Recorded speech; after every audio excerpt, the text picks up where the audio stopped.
बिस्मिल्लाहिर्रहमानिर्रहीम, अस्सलाम वालेकुम। मैं इब्रार अहमद मेहर एडवोकेट उम्मीद करता हूं कि आप सब खैरियत से होंगे। पंजाब कॉलेज लाहौर में होने वाले वाक़े पर एहतजाज ताहाल जारी है। ये एहतजाज अब लाहौर से बाहर निकलकर पंजाब के मुख्तलिफ शहरों में फैलता चला जा रहा है। अब पंजाब कॉलेज के तालिब इल्मों के साथ साथ दूसरे कॉलेजेस के तालिब इल्मों ने भी मिलकर एहतजाज करना शुरू कर दिया है। आज सारा दिन यही सूरत हाल रही, सड़कें ब्लॉक की गई, कॉलेज इंतजामिया के खिलाफ, कॉलेज के मालिक के खिलाफ, पंजाब पुलिस के खिलाफ और पंजाब हुकूमत के खिलाफ एहतजाज किया गया और नारेबाजी की गई। अब चूंकि मैं पहले भी इस हवाले से तफसीली गुफ्तगू कर चुका हुआ हूं कि यहां पर दो किस्म के मौकफ हैं, एक तालिब इल्मों का मौकफ है और दूसरी तरफ पंजाब पुलिस का मौकफ है। अभी तक इस हवाले से कोई भी ऐसी एविडेंस मंजर आम के ऊपर नहीं आई कि जिसकी बुनियाद पर यह कहा जा सके कि वाकई ही पंजाब कॉलेज के अंदर ऐसा कोई वक़ुआ हुआ है। एक तरफ पंजाब कॉलेज के स्टूडेंट्स का यह कहना है कि पंजाब कॉलेज के अंदर सिक्योरिटी गार्ड ने कॉलेज की एक तालबा के साथ रेप किया, उसकी हालत खराब हो गई, उसे हॉस्पिटल में मुंतकिल किया गया और अल्टीमेटली उसकी डेथ हो गई। जबकि दूसरी तरफ पंजाब पुलिस का यह मौकफ है कि अभी तक किसी किस्म का कोई रिकॉर्ड, कोई सबूत, कोई शहादत, कोई तस्वीर, कोई ऑडियो, कोई वीडियो, कोई विटनेस हमारे सामने नहीं आया, बल्कि यहां तक के तालिब इल्म एहतजाज तो कर रहे हैं लेकिन यह नहीं बता रहे कि वक़ुआ किस लड़की के साथ हुआ है। मतलब कि एहतजाज करने वालों को लड़की का नाम का नहीं पता, उसकी क्लास का नहीं पता, उसके रोल नंबर का नहीं पता, उसके सेक्शन का नहीं पता, उसके पेरेंट्स का नहीं पता, उसके किसी भी वेयर अबाउट के बारे में उनको नहीं पता। सिर्फ ये कह देना कि यहां पर किसी सिक्योरिटी गार्ड ने किसी लड़की के साथ रेप किया है, ये काफी नहीं है। कानून उस वक्त हरकत में आएगा जब उसके पास कोई ना कोई शहादत होगी। बल्कि पंजाब पुलिस तो एक तरह से मिन्नतें करने पे आई हुई है कि जनाब हम आपकी हर बात मानने को तैयार हैं। एहतजाज उस वक्त किया जाता है जब आपकी कोई बात ना सुने, आपका जो हक बनता है वो आपको ना दिया जाए। हम तो आपसे रिक्वेस्ट करते हैं कि आप हमें बताएं कि किस लड़की के साथ ये वक़ुआ पेश आया। अगर आपके पास किसी किस्म की कोई शहादत या किसी किस्म का कोई सबूत है तो वो पुलिस को मुहैया किया जाए। अब सोशल मीडिया से ये बात शुरू हुई थी और चलती चलती सोशल मीडिया के ऊपर ही एक लड़की के बारे में कहा गया कि ये फलां लड़की है जिसके साथ ये रेप किया गया था। तो पुलिस ने उस लड़की के घर वालों को अप्रोच किया और पुलिस की मौजूदगी में उस लड़की के वालिद की एक वीडियो रिकॉर्डिंग भी मंजर आम के ऊपर आई, जिसमें वो ये कह रहा था कि हमारे साथ किसी किस्म का ऐसा कोई वक़ुआ नहीं हुआ, बल्कि वो ये कह रहा था कि मेरी बेटी की तबीयत ठीक नहीं थी, वो फिसल कर गिर गई, उसको कुछ चोट आई, उसको लेकर हम हॉस्पिटल के अंदर गए, वो अंडर ट्रीटमेंट है। उस लड़की के वालिद ने पुलिस के सामने उस लड़की की मेडिकल रिपोर्ट्स को पेश किया, उसकी मेडिसिन पुलिस के सामने रखी और कहा कि ये फलां हॉस्पिटल है, फलां जगह पे उसकी ट्रीटमेंट हो रही है, आप डॉक्टर्स के साथ कंसल्ट कर सकते हैं, आप मेडिकल रिपोर्ट्स को देख सकते हैं। हमारे साथ किसी किस्म का ऐसा कोई वक़ुआ नहीं हुआ, बल्कि हम इस बात के ऊपर अफसोस है कि हमारी बेटी की तस्वीर को सोशल मीडिया के ऊपर वायरल किया जा रहा है।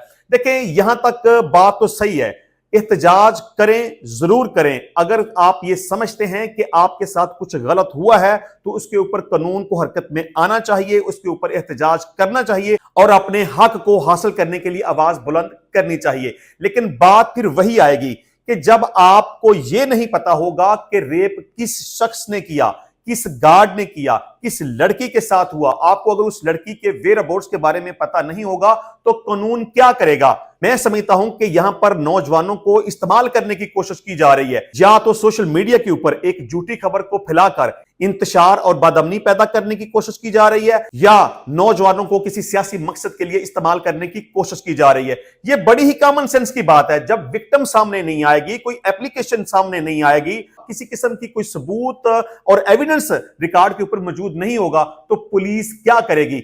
पुलिस तो चीख चीख कर कह रही है, बल्कि पुलिस के तमाम ऑफिशियल अकाउंट्स के ऊपर मुख्तलिफ किस्म की पोस्टर लगी हुई हैं कि जनाब आप हमारी मदद करें, आप हमारा साथ दें, आपके पास कोई सबूत है तो वो पुलिस को मुहैया करें। बल्कि पंजाब पुलिस के एक ऑफिशियल अकाउंट के ऊपर ये पोस्ट लगी कि लाहौर के निजी तलीमी अदारे में तालबा के साथ मुबैना ज्यादती की गैर मुसद्दका वाकया के मुतल्लिक अगर किसी शहरी के पास किसी किस्म की भी कोई मालूमात हैं तो फौरी तौर पर वर्चुअल वेमन पुलिस स्टेशन या 15 के ऊपर कॉल करें या वेमन सेफ्टी ऐप के जरिए इतला करें। इतला देने वाले का नाम सीगा रास में रखा जाएगा। अब देखें पुलिस इससे बढ़कर क्या कर सकती है।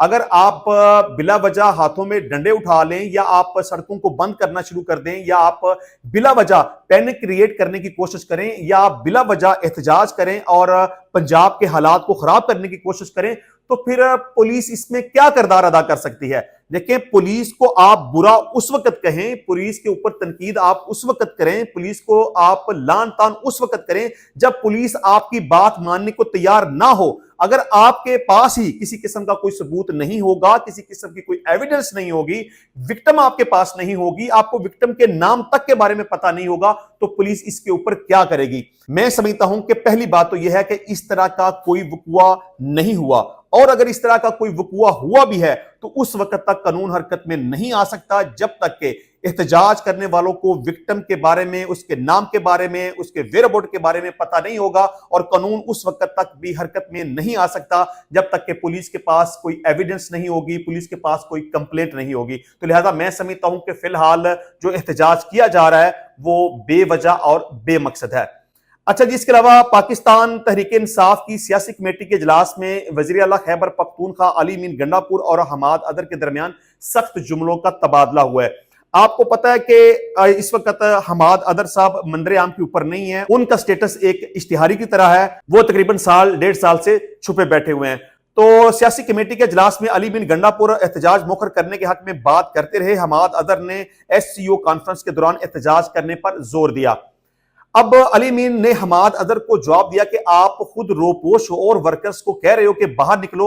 मैं 2 मरतबा इस्लामाबाद आया, पंजाब की क्यादत गैब थी, मेरे अरकान असम्बली गिरफ्तार हैं, सूबे के वर्कर्स को भी बचाना है। अच्छा, यहां अली मीन गंडापुर जैसा भी बंदा है, उसकी जुबान ठीक नहीं, उसका रवैया ठीक नहीं, उसका किरदार ठीक नहीं, या उसने इमरान खान को धोखा दिया, उसने पाकिस्तान तहरीक इंसाफ को धोखा दिया, उसने अपने वर्कर्स को धोखा दिया। यहां पर उसकी बात सही है कि तुम सोशल मीडिया के ऊपर आके एक वीडियो दे देते हो कि जी 15 अक्टूबर को आपने एहतजाज करने के लिए निकलना है। बंदा ये पूछे कि आपका अपना स्टेटस क्या है, मतलब आप लोगों को मोबिलाइज करने की कोशिश कर रहे हैं, लोगों को इंस्टिगेट करने की कोशिश कर रहे हैं, लेकिन आप मंदरे आम के ऊपर है नहीं, आपके खिलाफ मुकदमात हैं, आप इश्तिहारी हैं, आप पुलिस का सामना कर नहीं सकते। अगर आपके दिल में इमरान खान का इतना दर्द है तो आप साल 1.5 साल से गुमशुदा बैठे हुए हैं, उस वक्त आप कहां पे मौजूद थे? आप एहतजाज करने के लिए पहले कभी बाहर क्यों नहीं निकले? तो गंडापुर की ये बात ठीक है कि मैं तो एहतजाज करने के लिए निकला, मैं इस्लामाबाद की तरफ गया। चले, ये एक अलग बात है कि उसने अपने लोगों को छोड़ दिया, अपने काफिले को छोड़ दिया, वो एक अलग डिबेट है। मैं समझता हूं कि गंडापुर ने हमाद अजहर के बारे में जो कहा वो बिल्कुल सही कहा। ये आपको पता है कि उसी तनाजुर में बात की जा रही है। पाकिस्तान तहरीक इंसाफ ने यह अनाउंसमेंट की थी कि इमरान खान की जान को खतरा है, अगर उसके साथ मुलाकात ना करवाई गई तो हम 15 अक्टूबर को एहतजाज करेंगे।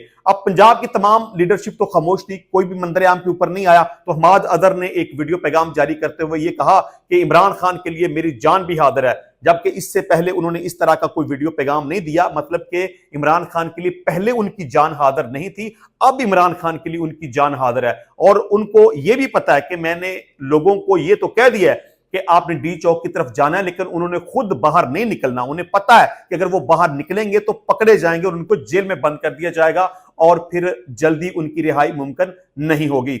अच्छा जी, हमाद अदर ने अली अमीन से जवाब में कहा कि इल्जाम मत लगाएं, एहतजाज करें, मैं पंजाब से लीड करूंगा। इस पर अली अमीन का कहना था कि आप तो रूपोश हो, कैसे लीड करेंगे, वर्कर्स को बेयारो मददगार नहीं छोड़ सकते। अब अली अमीन गंडापुर वो बंदा है जो खुद अपने वर्कर्स को, अपने काफिले को छोड़कर KP के हाउस में चला गया, उसने पुलिस का सामना नहीं किया, इमरान खान के हुक्म की तमील नहीं की और वहां से भागकर KP की असेंबली में नमूदार हुआ। ये वो बंदा है जो हमाद अदर को, अब आप ये समझ लें कि जिस तरह से एक सास बहू की लड़ाई नहीं होती, एक दूसरे को ताने मेने मारना, ये दोनों का करैक्टर तो तकरीबन एक जैसा ही है। हमाद अदर अली अमीन गंडापुर को ताने मेने दे रहा है, अली अमीन गंडापुर हमाद अदर को ताने मेने दे रहा है। वो कहता है कि तुम खुद छुपे बैठे हो और कहते हो कि बाहर निकलो। हमाद अदर कहता है कि तुम्हारा क्या स्टेटस है, तुम्हारी क्या औकात है, तुमने भी तो वही किया था ना कि इस्लामाबाद में जाके अपने कारकुनान को, अपने काफिले को तुमने तनहा छोड़ दिया, बेयारो मददगार छोड़ दिया और वहां से भाग गए। हमाद अदर ने जवाब में कहा कि आपकी गुफ्तगू का अंदाज सियासी, अखलाकी और तहजीब से होना चाहिए। अगर इख्तलाफ है तो तज़हीक अमेज अल्फाज मत इस्तेमाल करें। आप ताने ना दें वर्कर्स को, आप भी डी चौक पर छोड़कर चले गए थे। चलें जी, पाकिस्तान तहरीक इंसाफ के ये दोनों रहनुमा हैं जो एक दूसरे को ताने दे रहे थे और एक दूसरे को बुरा भला कह रहे थे, लेकिन अल्टीमेटली पाकिस्तान तहरीक इंसाफ के दिगर अराकीन ने इनके दरमियान कॉम्प्रोमाइज करवा दिया। अच्छा जी, इसके अलावा हुकूमत ने पाकिस्तान तहरीक इंसाफ के साथ एक दफा फिर से 2 नंबरी कर दी है।